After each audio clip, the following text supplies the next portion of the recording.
Que font les morts maintenant? La vérité qu'ils ne vous ont jamais dite, sont-ils endormis ou conscients?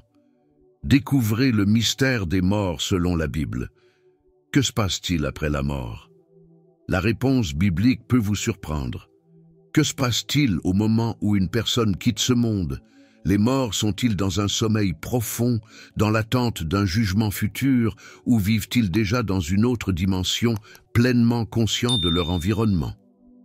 C'est un mystère qui intrigue beaucoup de gens et nous amène à réfléchir sur ce que font les morts en ce moment, aujourd'hui. Sur la base de la parole de Dieu, nous explorerons ce que la Bible révèle à ce sujet. Vous serez surpris de découvrir que ce qui arrive aux morts n'est pas seulement un sujet fascinant, mais aussi une vérité spirituelle qui peut façonner votre façon de comprendre la vie, la mort et l'éternité. Restez jusqu'à la fin, car la dernière révélation sera la plus puissante et la plus percutante de toutes. Si vous êtes nouveau sur la chaîne, abonnez-vous maintenant, laissez votre like et partagez cette vidéo avec quelqu'un qui a besoin d'entendre ce message. Je vous promets que le contenu d'aujourd'hui peut changer votre compréhension du plan divin de Dieu pour l'humanité. Lorsque nous pensons aux morts, de nombreuses questions se posent. Sont-ils au ciel, en enfer ou quelque part entre les deux? Sont-ils endormis, comme certains textes le suggèrent, ou vivent-ils déjà pleinement dans l'éternité avec Dieu? Ou sont-ils séparés de lui? La Bible ne nous laisse pas sans réponse. Et aujourd'hui, nous allons examiner ces questions en profondeur, en nous basant exclusivement sur la parole de Dieu. Pour commencer, nous devons comprendre que la mort n'est pas la fin, mais un portail, une transition vers quelque chose de plus grand. Comme le dit l'apôtre Paul dans 2 Corinthiens 5:8, « Nous préférons quitter le corps et habiter avec le Seigneur ». Cette affirmation nous donne des indications sur le fait que pour les sauvés, être absent du corps signifie être présent avec Dieu. Mais cela se produit-il immédiatement après la mort, ou y a-t-il un intervalle, un état d'attente? Tout au long de l'histoire, différentes interprétations de l'état des morts ont émergé. Certaines traditions parlent du sommeil de l'âme, en se basant sur des textes tels que Ecclésiaste 9:5, qui déclare « Les vivants savent qu'ils vont mourir, mais les morts ne savent rien ». Cette perspective suggère que les morts entrent dans un état d'inconscience jusqu'à la résurrection. Mais est-ce là toute la vérité? D'autre part, nous avons le récit de Jésus dans la parabole de l'homme riche et de Lazare dans Luc 16:29-31. Dans cette histoire, Jésus décrit l'homme riche qui souffre des tourments, tandis que Lazare est réconforté dans le sein d'Abraham. Cela indique qu'il y a une prise de conscience immédiate après la mort, avec une séparation claire entre ceux qui sont en paix et ceux qui font face à la souffrance. Comment concilier ces deux perspectives? La réponse réside dans la compréhension que la Bible utilise des langues et des contextes différents pour décrire le même événement. Le sommeil mentionné dans certains textes peut faire référence à l'état du corps, tandis que la conscience décrite dans d'autres pointe vers l'état de l'âme. La séparation du corps et de l'âme est un thème central pour comprendre ce que font les morts maintenant. Réfléchissez avec moi. Si l'âme est encore vivante après la mort, où est-elle et que fait-elle? Jésus a dit au larron sur la croix, selon Luc 23:43, « Aujourd'hui, tu seras avec moi dans le paradis ». Cela indique une transition immédiate pour ceux qui croient. Cependant, pour ceux qui rejettent le salut, la Bible met en garde contre le destin de la séparation éternelle d'avec Dieu. Cela nous amène à une réflexion importante. Comment vivons-nous notre vie aujourd'hui? Que faisons-nous du temps qui nous a été accordé? Si vous êtes arrivé jusqu'ici, écrivez dans les commentaires. Je suis engagé pour la vérité, qui est la parole de Dieu. De cette façon, nous aiderons ce message à atteindre plus de personnes avec la vérité de l'Évangile. Qu'arrive-t-il à ceux qui sont déjà partis? Et comment ces vérités peuvent-elles avoir un impact direct sur votre vie aujourd'hui? Maintenant que nous comprenons que l'âme ne cesse pas d'exister après la mort, il est crucial d'approfondir un point fondamental, le destin éternel des morts. Pour ce faire, nous devons examiner ce que la Bible dit des deux chemins qui s'ouvrent devant chaque personne, le chemin de la vie éternelle et le chemin de la séparation éternelle d'avec Dieu. La Bible est claire dans Hébreux 9, 27 lorsqu'elle déclare « Il est décrété que les hommes mourront une seule fois, et après cela ils seront jugés. » Cela signifie que la vie que nous vivons ici définit notre destin dans l'éternité. Il n'y a pas de juste milieu, ni de seconde chance après la mort. Cet avertissement doit nous amener à réfléchir sur l'urgence de se réconcilier avec Dieu. Que se passe-t-il au moment de la mort pour les sauver, pour ceux qui ont mis leur foi en Jésus-Christ? La promesse est glorieuse, comme nous le lisons dans Philippiens 1, 23. L'apôtre Paul déclare « Je désire partir et être avec Christ, ce qui est incomparablement meilleur. » Cela nous donne l'assurance que pour ceux qui sont dans le Christ, la mort n'est qu'un passage vers une communion encore plus intime avec Dieu. Mais qu'arrive-t-il à ceux qui n'ont pas accepté la grâce du salut? Ici, la parabole de l'homme riche et de Lazare, mentionnée plus haut, nous offre une profonde illustration. Jésus décrit l'homme riche dans le tourment séparé de Dieu, criant une goutte d'eau pour soulager ses souffrances.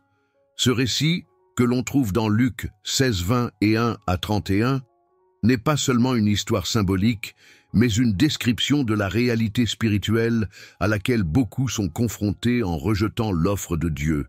Cet état est permanent. La Bible nous enseigne qu'il y aura un grand jour de jugement. Dans Apocalypse 20, 10, 11 à 15, nous trouvons la description du grand trône blanc où tous les morts seront jugés selon ce qui est écrit dans les livres. Ceux dont les noms ne sont pas dans le livre de vie seront jetés dans l'étang de feu. Cela nous amène à comprendre que, bien que les morts connaissent déjà un état provisoire de paix ou de tourment, leur sort final sera décidé par le jugement de Dieu. Une question importante. Vous êtes-vous déjà demandé comment les décisions que nous prenons ici influencent notre destinée éternelle?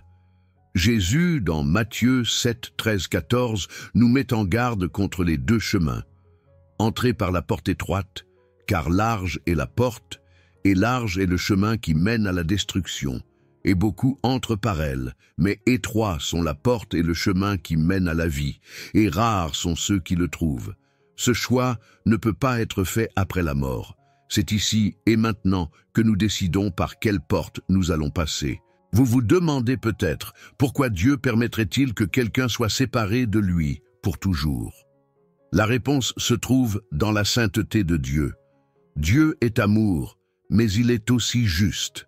Il nous a donné la liberté de choisir, et notre destin est une conséquence directe des décisions que nous prenons dans la vie.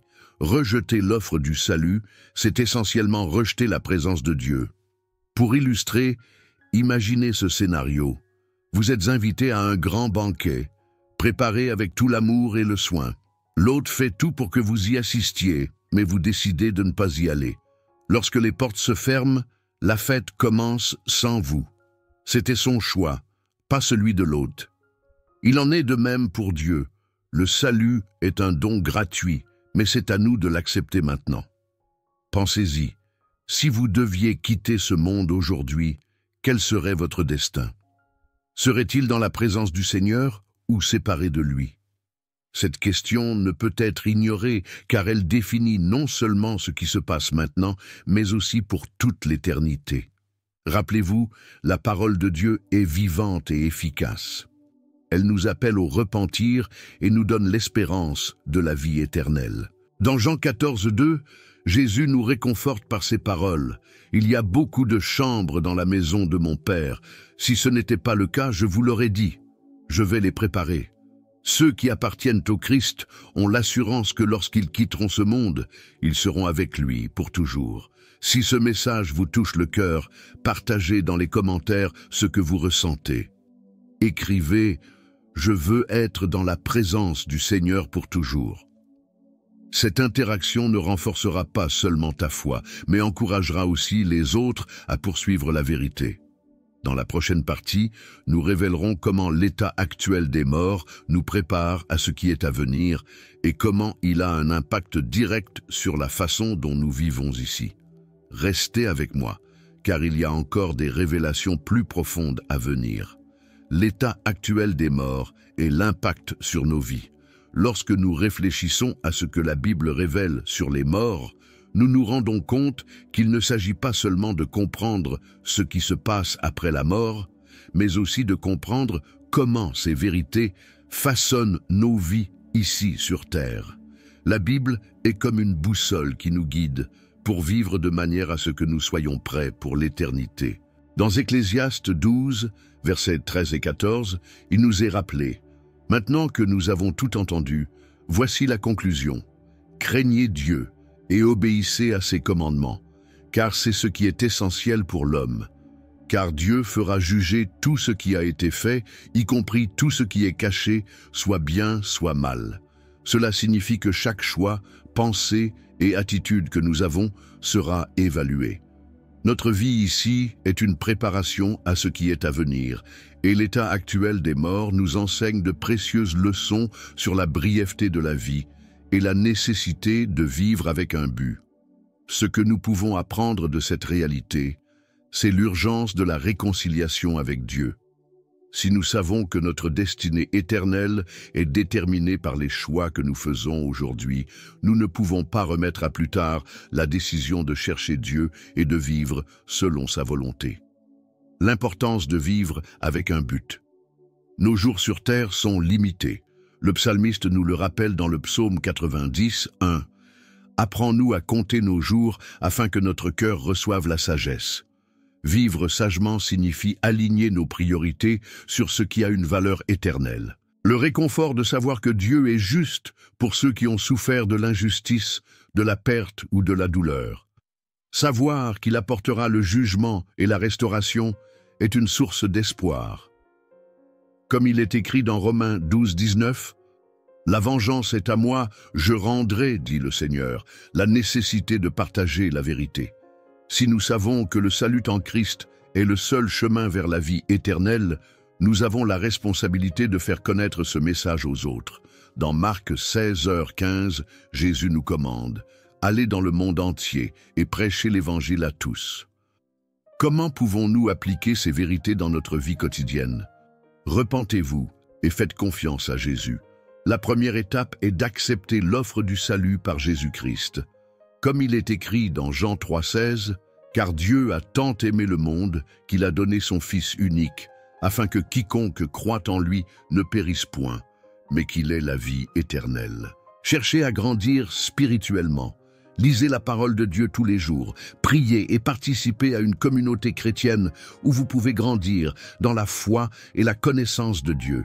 Soyez la lumière dans le monde. Vivez de manière à ce que votre vie soit un témoignage de la grâce et de l'amour de Dieu. Dans Matthieu 5,16, Jésus nous enseigne « Que ta lumière brille ainsi devant les hommes, afin qu'ils voient tes bonnes œuvres et qu'ils glorifient ton Père qui est dans les cieux. » Préparez-vous pour l'éternité. Rappelez-vous que cette vie n'est qu'une préparation à ce qui est à venir. Vivez les yeux fixés sur l'éternité, cherchant à plaire à Dieu dans tout ce que vous faites. Maintenant, je veux vous inviter à réfléchir profondément à tout ce que nous avons partagé ici. Si vous n'avez pas encore pris la décision de donner votre vie à Jésus, c'est le moment. Ne remettez pas à demain ce qui pourrait définir votre éternité aujourd'hui. Si ce message vous a touché le cœur, écrivez dans les commentaires « Je choisis de vivre pour Dieu ». Cette simple déclaration peut être le début d'une transformation incroyable dans votre vie. Conclusion, la vérité sur les morts et ce qui se passe après la mort nous rappelle que la vie est précieuse et pleine de sens. Chacun de nous a le choix, vivre pour Dieu et faire l'expérience de la plénitude de sa présence, ou rejeter sa grâce et faire face à l'éternité sans lui. Puissions-nous vivre avec sagesse, guidés par la parole de Dieu et préparés pour le jour où nous serons face à face avec notre Créateur. Comme Jésus l'a dit dans Apocalypse 22, 12, 12, « Voici, je reviens bientôt, Ma récompense est avec moi et je rendrai à chacun selon ses œuvres. Êtes-vous prêts pour cette rencontre? Si vous voulez continuer à apprendre les vérités bibliques et grandir spirituellement, abonnez-vous à la chaîne. Aimez cette vidéo et partagez-la avec d'autres. Ensemble, nous pouvons diffuser le message de l'espoir et du salut à beaucoup. Restez avec nous alors que nous continuons à explorer des thèmes profonds qui transformeront votre vie. À la prochaine.